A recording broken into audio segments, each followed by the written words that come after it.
Hello, welcome to Live Your Own Way with me, Lucy Gleeson Interiors, chatting homes, life and inspiration with my very special guests.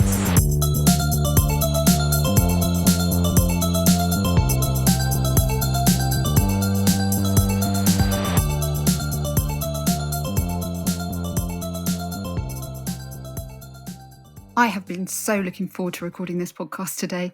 I'm chatting with sustainable lighting and homeware brand founder and designer Tom Raffield, who creates classic handcrafted pieces that last more than a lifetime using the most incredible steam bending technique. Tom and his team continue to develop innovative designs with the approach always being ergonomic and responsible to the planet. Having received many awards, including Emerging Talent and also Product of the Year from the Chelsea Flower Show, and with many prestigious bespoke collaborations under his belt, it seemed a very good time to catch up with him and find out how he became a world leader in his craft. Hello, Tom. How's it going in Cornwall today? Yeah, very well, thank you. Yeah, it's a bit grey and muggy, but I'm feeling hopeful that spring's on its way. So it's looking promising. It is, isn't it? Yeah, me too. I've seen some daffodils recently, which is always a good sign. Yeah, the fields are full of daffodils down here. It's beautiful. Sometimes feels as though you've got the whole world to yourself, but it's certainly lovely to see all the flowers in the fields. Well, thank you for speaking to me today because I've been following your career for a long time and I really love your work and also your whole ethos regarding your business. So I've got some questions to ask you, obviously, and want to find out more. But I thought we'd start with, have you always had a passion for working with wood, and did you start from a young age? Well, absolutely not, actually. But I think I've always had a passion for being creative, and perhaps it's because academically I've not excelled, and I am really dyslexic. But growing up, I had massive issues with learning in the way that schools taught you and stuff. So I naturally sort of got pulled towards a sort of just spending my time doing creative things. So I was so fortunate, really, to grow up in the countryside. My parents owned a sort of really rural garden centre, a sort of nursery on Exmoor. So right next to the River Exe, it was an idyllic childhood, and I think I spent most of it outdoors, building camps, but being surrounded by nature and just making stuff. But very rarely in a sort of woodwork. It was mainly bows and arrows, camps, and any old bits I could find. And I have to say, I was slightly obsessed with Lego until a very late age. So, but there you go. But not fine woodworking at all, or not steam bending. But it was a good start in life. And were you brought up to think about sustainability? Was that part of your life, or is it something you've gained a focus on along your journey? Yeah, I honestly didn't really know much about it, and didn't have any particular interest in sustainability. But I suppose I didn't realise how it was connected to nature. So I'd always been really passionate about nature. I just loved being outside, and I suppose that sort of taught me to appreciate and to protect it, because it sort of filled my childhood, and I could see how important it was. So I suppose, like anyone growing up in the 90s, there was the odd report about deforestation and climate change and things that's starting to emerge. So starting to sort of worry about our impact as human beings on the planet was certainly kind of there, but definitely not pivotal. It was, I'll be completely honest, I was completely obsessed with making stuff, creating stuff, and just using my hands to make products or pieces of art or anything. And I realised if I could go down that route, I wouldn't have to do something academic, which really interested me, because that was definitely not a route for me. So not really anything directly to do with sustainability, but of course that's the seeds are sown, aren't they, if you have that respect for nature and grow up in that way. So it started to emerge really later on in my life. Yeah, well, we live amongst fields here too, and I know exactly what you mean. It's, you can't not respect nature when you're surrounded by it. So, so when you went on to study, what did you study at college or university? Well, I went to do I did a sort of, I think it was like a BTEC national diploma in three-dimensional design, which the reason I did it is because when I went to have a look at what people were doing in their courses, you know, there were people sitting in classrooms, and there was this one course where everybody was just in the workshop the whole time making stuff. So I just enrolled myself on that course. And then when I finished that, I'd sort of learned a bit about, I think particularly metal. I was really obsessed with metalwork at the time. Fortunately got a place, Falmouth Art College, and I always loved Cornwall and always loved Falmouth as a place. And so I sort of enrolled myself on the course there, which was, I think the official name at the time was 3D Design for Sustainability.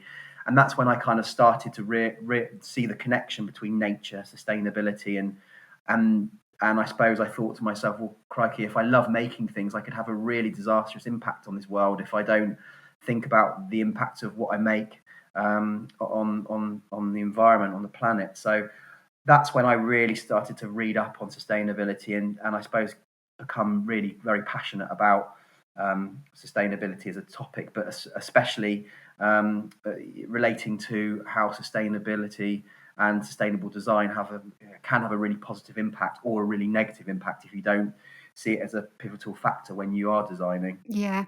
And is that where the steam bending came in? Is that where you started to practice it? Well, do you know, that was a very random thing because I'd never really worked with wood, and I think I was in my second year of my degree, and I think it was very much because I'd never worked with wood. I remember there being a project on materials, and I thought, well, I've never worked with wood, and I've always shied away from it because I'm really impatient. It just looks really, you need to have a lot of patience for it, and and focus. And I thought, well, that's not for me, but I'll give it a go. And I thought, well, one of the first questions I had was, well, how do they bend wood? I had no idea at all. And then I looked into it, and I looked at laminating, kerfing, or using solid wood and cutting bits out of solid boards and stuff, and seeing CNC and cutting and stuff like that. But then I found steam bending, and I was really intrigued by the fact that the Romans and the Vikings were using this process, and it looked as though actually through the 20th century, the process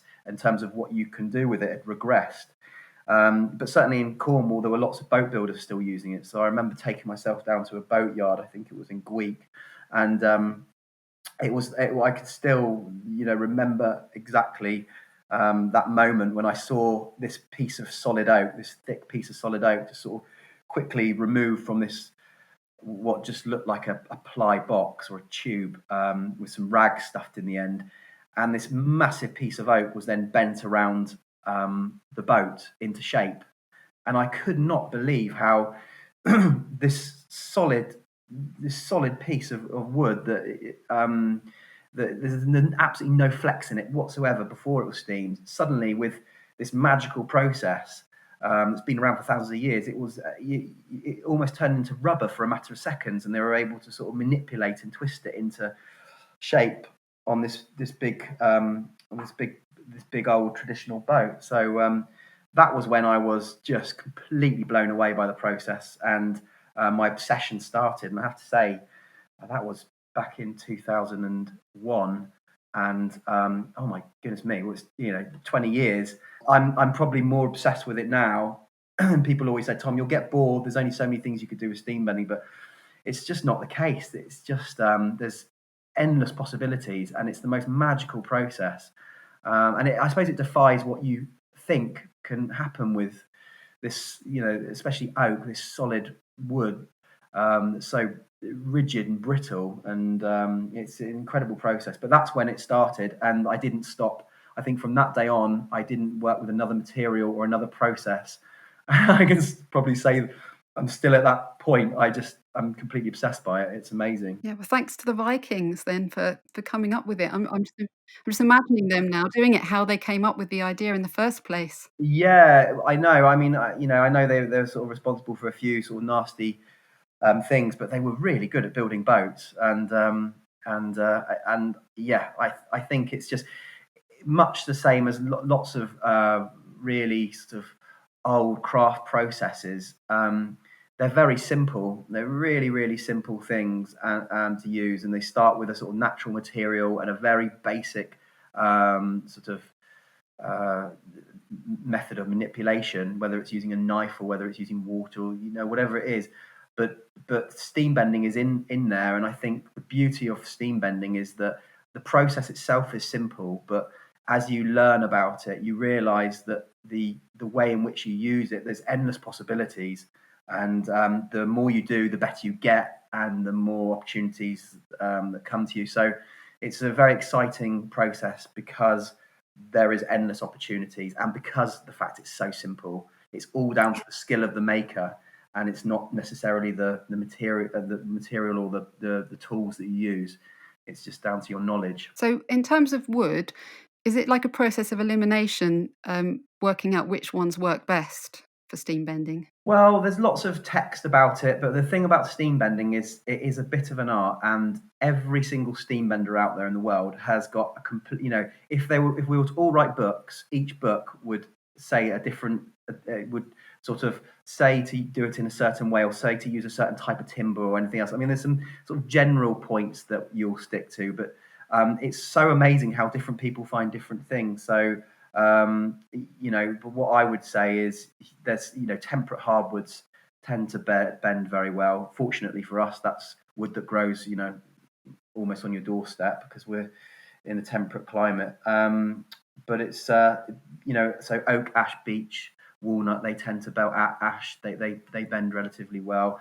And then you're just looking for a tree that basically grows, shoots right up, and sort of it's trying to find the light really fast, and it's got trees that grow around it, so the branches don't stem off at the side so much. They're sort of shooting up towards the top. So you try and get that trunk or section of timber with no knots, because ultimately with steam bending, if there's knots or if there's grain run out, then you might hit problems in terms of the bending process. So but you can also bend tropical woods, and you can bend soft woods, but just not with such success. Although that said, the caveat is certain people can do. They found a way of doing it, which gives them good results. So it's very much down to, I think, it's down to the maker really and their knowledge. Yeah. And when wood is bent, does it stay bent once it's dried? That's it. Well, that's a really good question, and I wish it did, because it would make my life much easier, but it doesn't, and that's one of the skills in terms of designing with steam bending, because you're using moisture to bend the wood. Then of course, as soon as it goes into a certain environment, say for example, if it goes outside or if it goes into a damp, cold Cornish cottage, then the moisture is going to be sucked back into the wood, and it could then move. So how can I stop that piece of wood from unbending? And so you have to be really careful. That said, if you use really thick wood, then you can, in relation to the radii of the bend, you can restrict the movement so it's minimal, but it depends whether that's acceptable within the design. So short answer is no, it moves like crazy afterwards, so you have to sort of work with it. At what point did you decide you obviously, like you say, got really into steam bending and that was your focus. At what point did you decide it was going to be your career and to start a business? Um, well, I think one of the best things I ever did was become obsessed by steam bending, but also probably one of the worst things too, because whilst all my friends were finishing their degrees and getting really great jobs in London, working as sort of designers or working in some field relating to sustainability, I had literally spent 2.5 years bending wood. So I was completely unemployable, because there's not many companies out there, especially back in the noughties and we're in the 21st century, which need people that think they know how to steam bend wood. And I developed my own way of bending wood, so I thought I knew how to do it in a new way. So nobody wanted to know at all. So I think I was pushed down from that point down a route of self-employment really, and setting up something something on my own. And so I started a business with two other college friends actually, which with three heavily dyslexic people running a business, which turned out to not be so successful in terms of we didn't really care about the business side. We just wanted to make stuff all the time, so that wasn't great. But we did very well in many other ways. So I developed a sort of different way of bending wood. So I had this new steam bending process, and with that new process, I developed a chair called the chaise longue, and it was a big sort of swooping design that was very asymmetric and a beautiful shape. And it was very difficult to almost work out how to sit in it, but that did remarkably well to start off with. And I remember taking that to Milan Furniture Fair and got several orders, and that was a great start. That was a really fantastic start. So that was the first chair I built, really, and that's what I sort of used to start up Six Sixes, which was the previous sort of collaborative business I did with my two other college friends. Okay. And how long did it take to become established? Because as long as I can remember, you've been around and been sort of top of your game. So how long did it take? Well, after Six Sixes, that was I think we sort of went our separate ways in 2008 because we realised we just couldn't keep working and not paying ourselves. So we sort of we stopped doing that, and I thought, well, there were so many things that did work out at Six Sixes. I'm not going to just go and get a job. I'm determined to make this work. So I set up my own business, and I took some of the things that did work, and out of Six Sixes, and actually out of my college course, I developed some of these light shades out of the offcuts of the wood, these waste bits of wood, the shavings almost, and I saw how they work so well with the light. So I came up with a mini range of light shades, and I think at the time I was selling them through Hidden Art, which is a great kind of uh, sort of, I think, a non-profit kind of organisation, which really helped in the noughties, especially. I know it's still going now. Really helped sort of emerging designers and makers to sell their product and promote their product, and it was fantastic for me.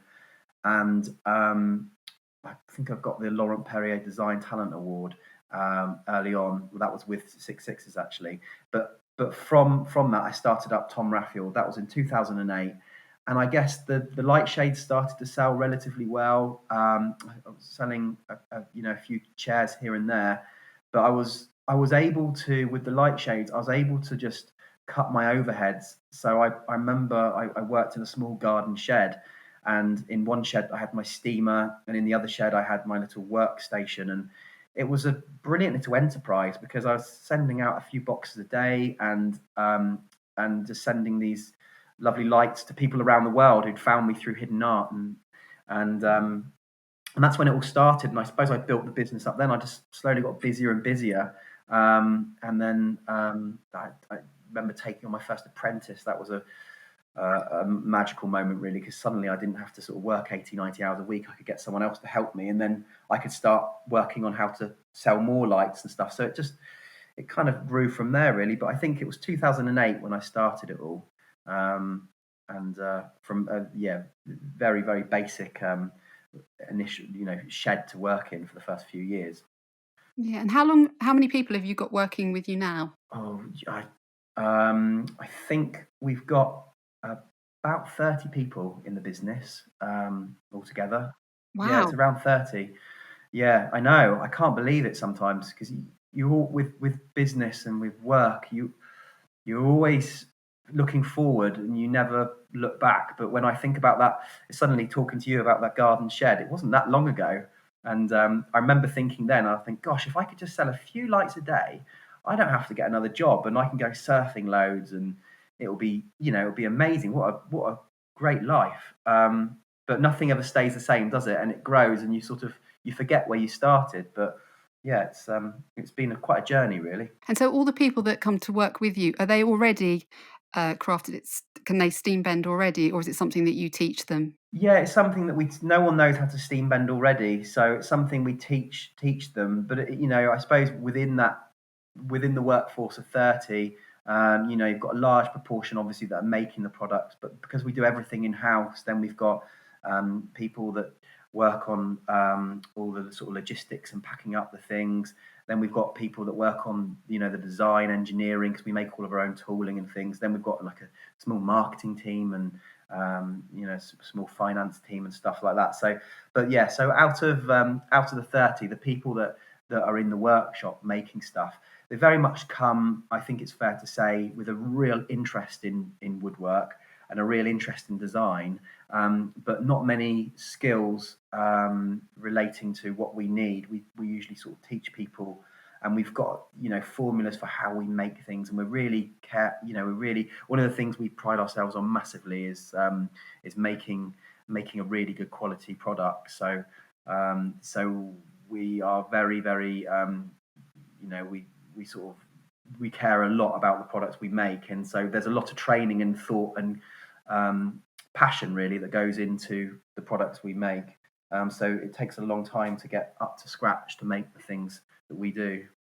Well, that's what I was going to ask you actually about the process, because some of the designs are incredibly sort of intricate, aren't they? How long does it take from the initial idea through to them being available to buy on your website? Oh, that's a great question, because I'm trying to work out how I can make that more consistent now, because I do quite a lot of the design work, but as do lots of people, lots of people within the business sort of help out and stuff too. So but the problem is, you could work on something for 2 hours, and after a couple of weeks it could be a finished developed product, or you could work on something for 5 years and then nothing happens with it. So it's because it's a very creative process, and I design everything through making, and it usually starts off by being inspired by something you see often within nature. It's a I can't make it into a process really, if you like. It's a very creative process, and it frustrates the whole team, because they want to know. They're saying, well, these are the ideas, so when are we going to have them? And it's just, what they get is nothing compared to, they think they're going to get something completely different. So it's an all over the place process, but unfortunately it has to be that way, because what we're trying to do every time is design something that is really unique, and we're trying to push the boundaries really of craft and using the processes that we use. And it means that often it's quite high risk, I suppose. So lots of things don't work out, some things do, and some things change at the last minute. So but short answer to that is, I would hope that something would take about a year to develop, but it often takes a lot longer, but sometimes it's less. Right. Do you have to make sort of lots of prototypes and things before? Yeah, loads. Yeah, loads. I'm talking to you. I'm in a little studio, and I'm surrounded by curled up pieces of wood, and just lots and lots of things that might work at some point but aren't working at the moment. And then there's some things that are working, and they're going to definitely be launched in a few months, which is exciting. So yeah, just it's the way it goes. It's a very creative process, but it's unfortunately it can take a while, and often doesn't end up in fruition. Your qualities are really sort of high product, and obviously you use the sustainability. What are the challenges when it comes to merging the two?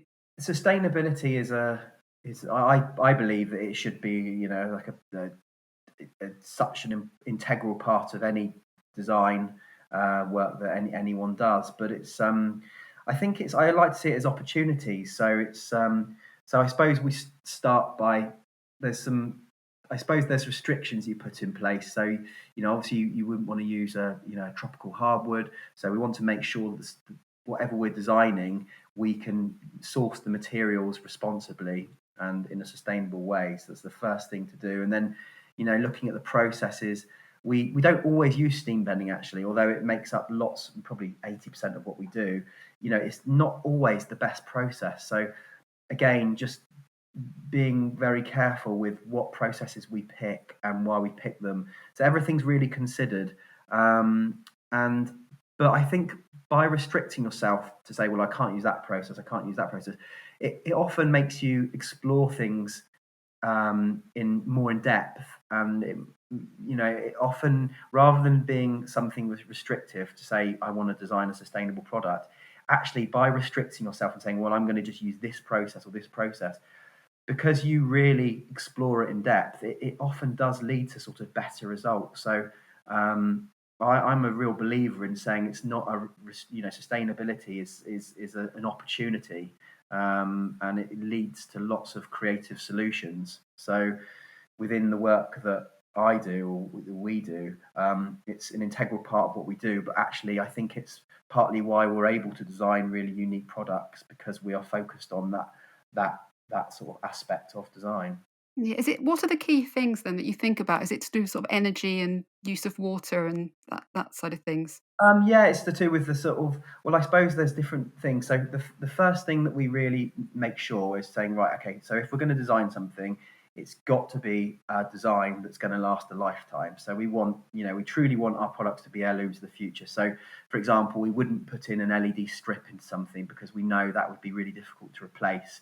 And it would probably mean the product would be thrown away. So we'd try and use light fittings, or just relating to lights quickly, we would use light fittings that are universal, that we know will stay the same, but the bulb will evolve and the shade won't be restricted by the evolution of bulbs and stuff like that. So that's probably the first thing to do. And then the next thing to say, well, if we've come up with this really cool shape, it creates lovely shadows. We've really inspired by, for example, that piece of seaweed that we found. So it's a lovely, unique, original design. But how is it composed? Can we, if it breaks, for example, can we fix it easily?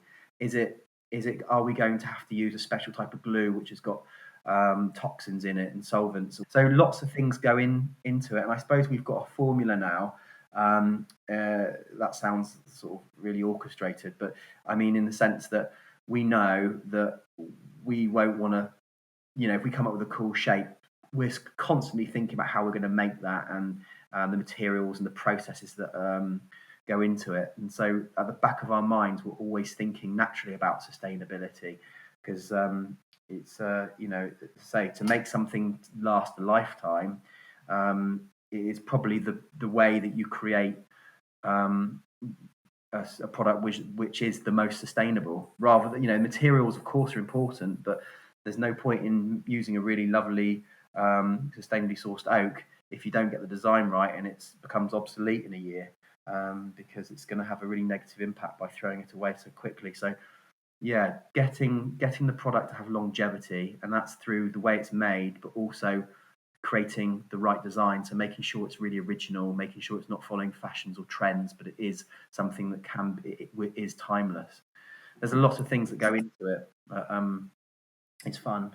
Yeah, and do you know all of your supply chain? Sort of, do you know everybody involved in that? Yeah, supply chain's really important, and having good relationships with suppliers so they know exactly what you want. And if you're talking about timber, for example, suppliers that can give you the right timber that you can then bend wood, and not throw wood away because you've split it because they've given you the wrong sort of timber is critical. And people, as well, supply chain is really important because you want the people within your supply chain to share your ethos and your philosophy, really, in terms of sustainability. So for example, one of the new parts that we got, it came in like a polystyrene box, and it was a standardized part.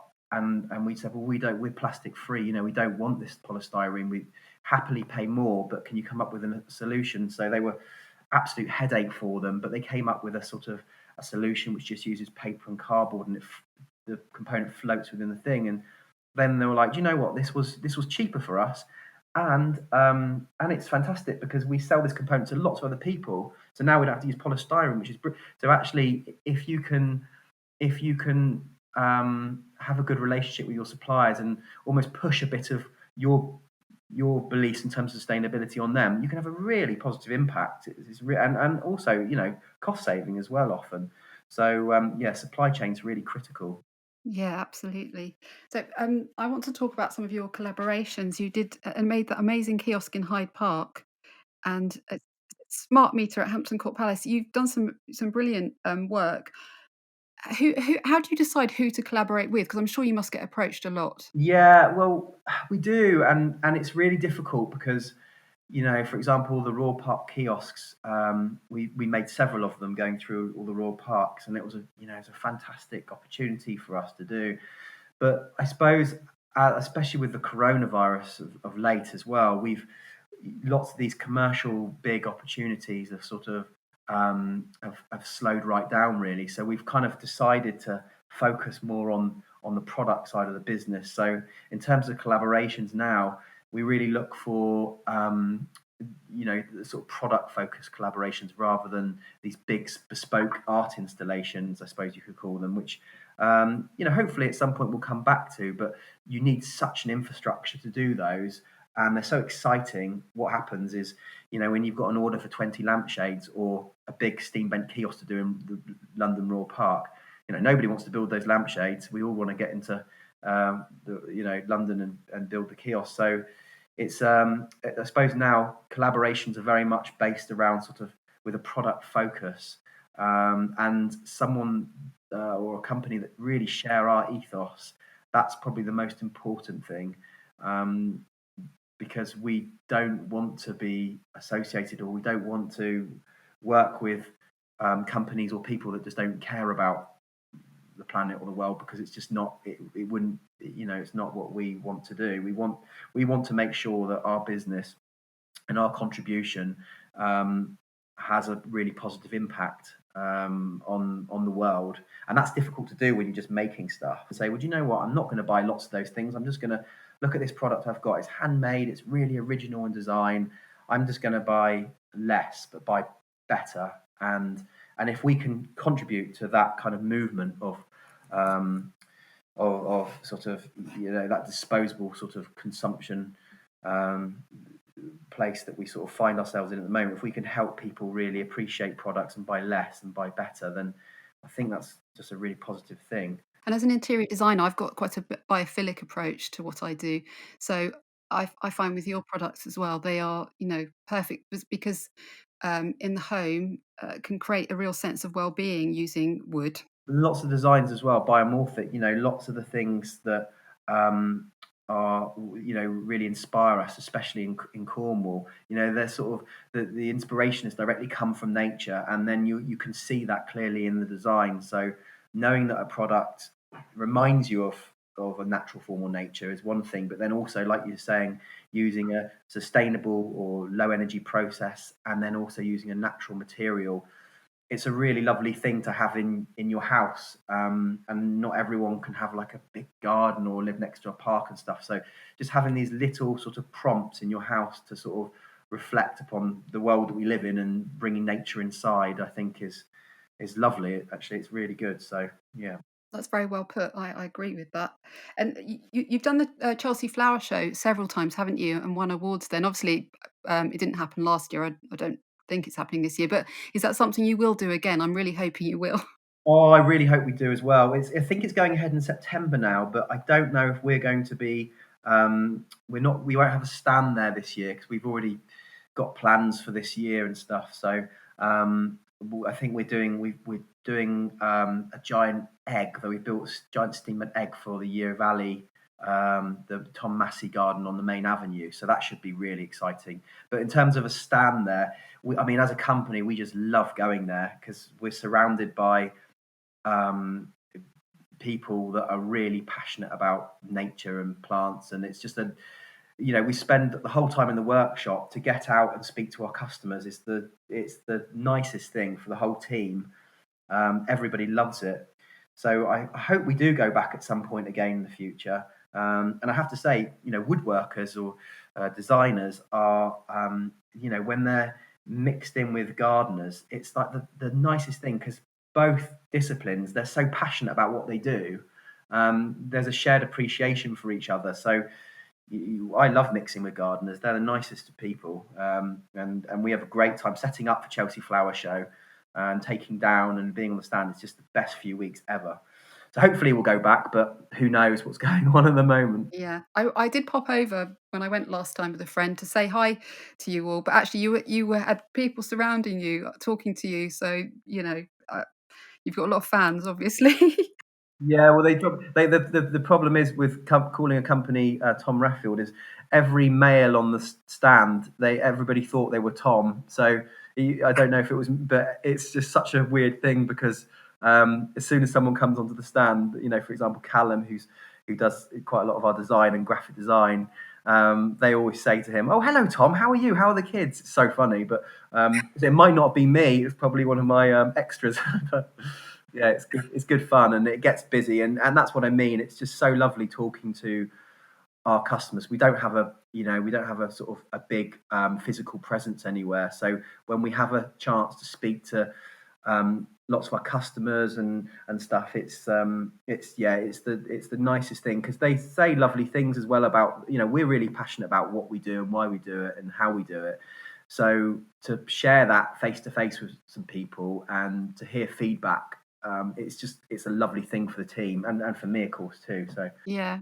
When you pack everything down afterwards, what happens to it all? oh, well, that's a really good question, because so what we did, so the first year we built this, well, the first year we were on the main avenue, we built this amazing stand, and our idea was to sell it all at the stand. So, because there were lots of sculptures in it and stuff, but I wasn't happy selling things because they weren't perfect, because we had to build them for the show. So I've still got parts of it in my back garden, actually, for that, because I wasn't able to sell it. Some bits went to charity gardens and things, but there's certain parts that didn't.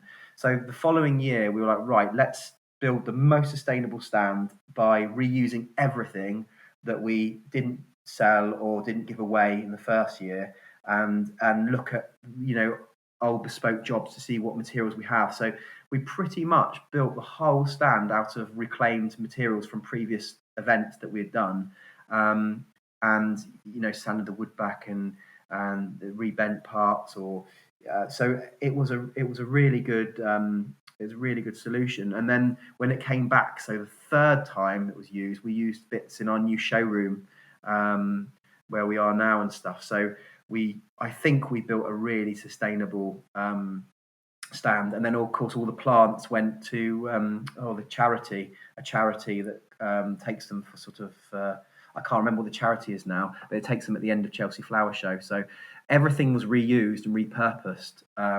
So I like to think we had a truly sustainable stand. Yeah, that's really cool. So what's your most innovative creative creation to date, do you think? Oh,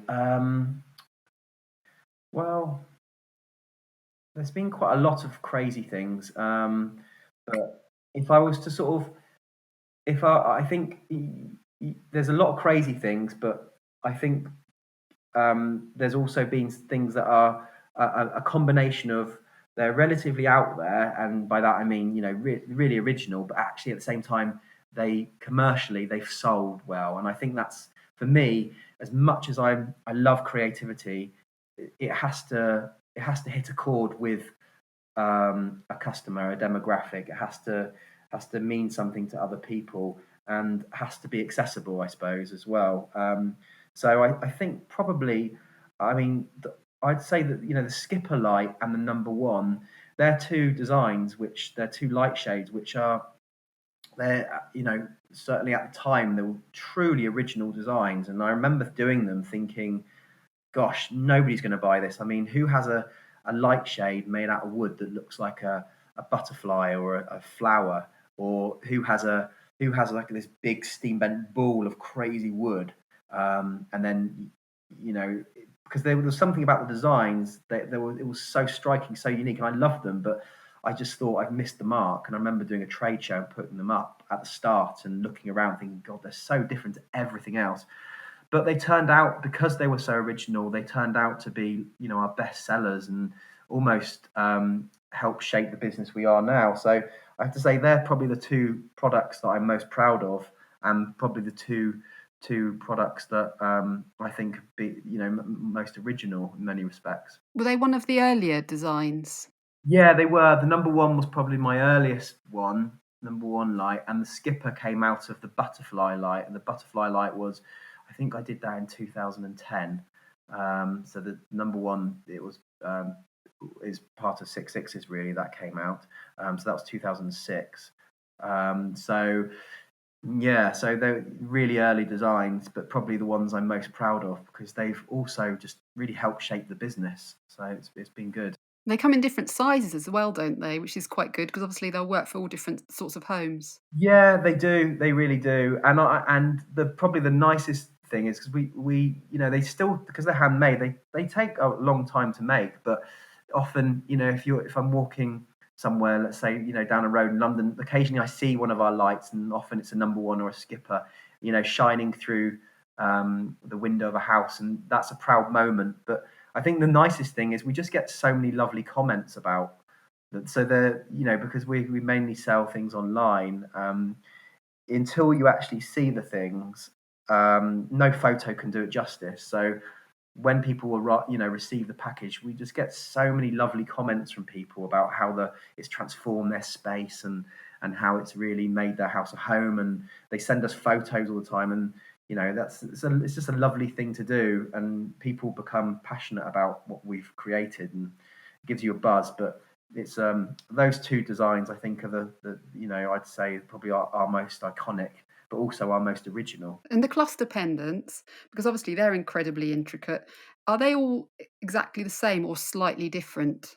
So there's like tiny differences with, coming back to steam bending. It kind of it there's no two pieces of wood that are the same, and therefore wood will bend very slightly differently depending on that piece of wood, and that then informs the design. So I suppose the beauty of each piece is they are very slightly unique. So for example, if you have one next to the other, you wouldn't be able to tell, but to the maker you would see clear differences, and if you were to really study them, you would see the difference.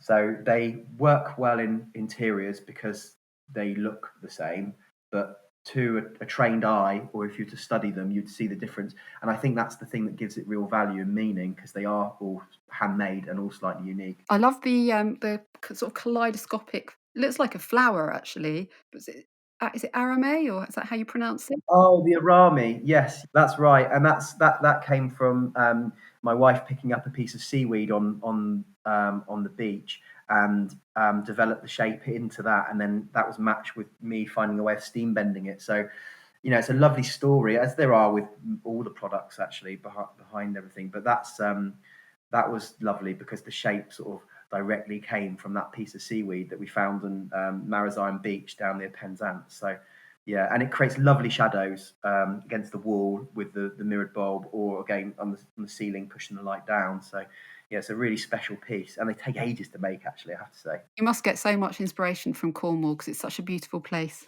Yeah, and it's always changing. So you can yeah, you can never have enough of it. It's an amazing place to live and work. So as well as your lighting, obviously you do furniture as well. You like do poofs and sofas and chairs, and you use some upholstery on them. So how do you choose the colours? Because you've got some really lovely colours on. There's sort of like a teal, which is my favourite colour, and then a sort of grey silvery colour, and then candy pink. So how did you work that out? Well, I guess it's similar to the sort of in terms of the woods. We have ash, oak, walnuts. We've got those different tones, and we love the wool.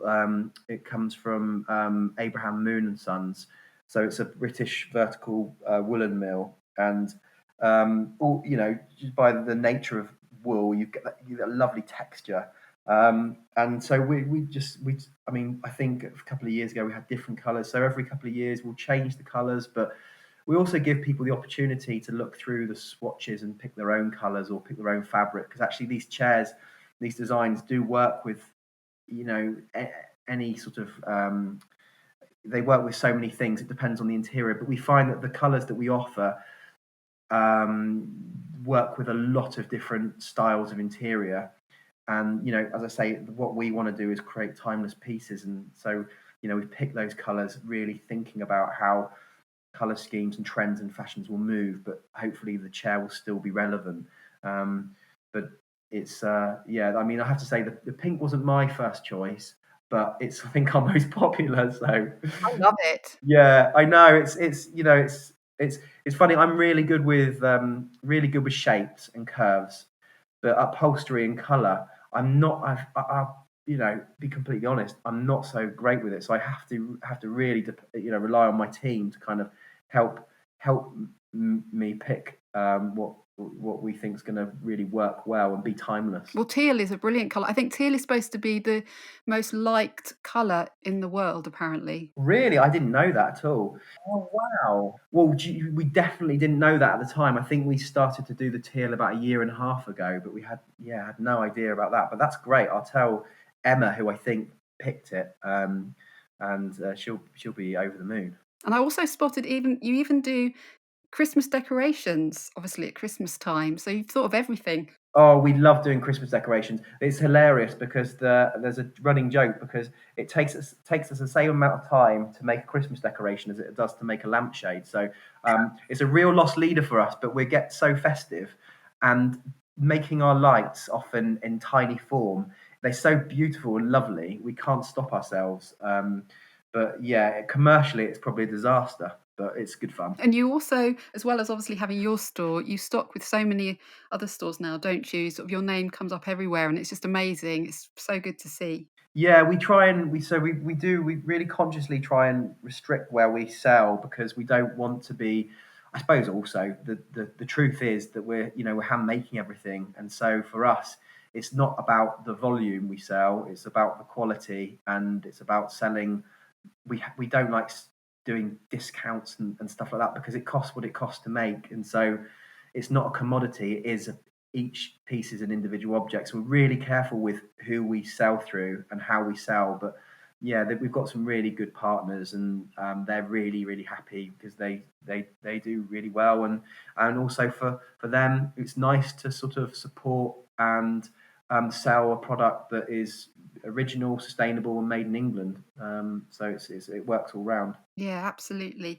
So you said earlier that you've got some new lines coming somewhere in 2021. Is there anything you can talk about yet, or do we just have to wait and see? Oh, definitely have to wait and see. But because I can't stop talking and I can't help myself, there's definitely going to be quite a few new light shades, and hopefully there'll be a new chair. We've just got to work it out. We're working on it at the moment, and it's looking really exciting. And But that's the thing is, there's probably like 50 different things going on, and it's every year it's about trying to pick the ones that we think we can finish and we think that will work really well. Um, and so it's always difficult to sort of commit to saying what we're doing up until a couple of months before, which, as I say, my team absolutely hate, but that's the way it goes. So, but I think it's looking as though we're going to have some light shades and a chair this year, which I'm really excited about. Oh, fantastic. Well, I'll be regularly checking your website, so that's for sure. But Tom, thank you so much for talking to me today. I've really enjoyed it and I feel like I've learnt a lot too. Yeah, lovely to speak to you too, and thank you very much for having me on. Okay, have a lovely evening. You too. All the best. Thank you. Bye. If you'd like to visit the Tom Raffield store, it is at tomraffield.com and you can follow his company on Instagram at Tom Raffield. My website with interior design services and inspiration is lucylovesyou.com, and please do come and say hi on my Instagram page, which is Lucy Gleason Interiors. Don't forget to subscribe here too, as there will be another great guest next week. And until then, have a good one.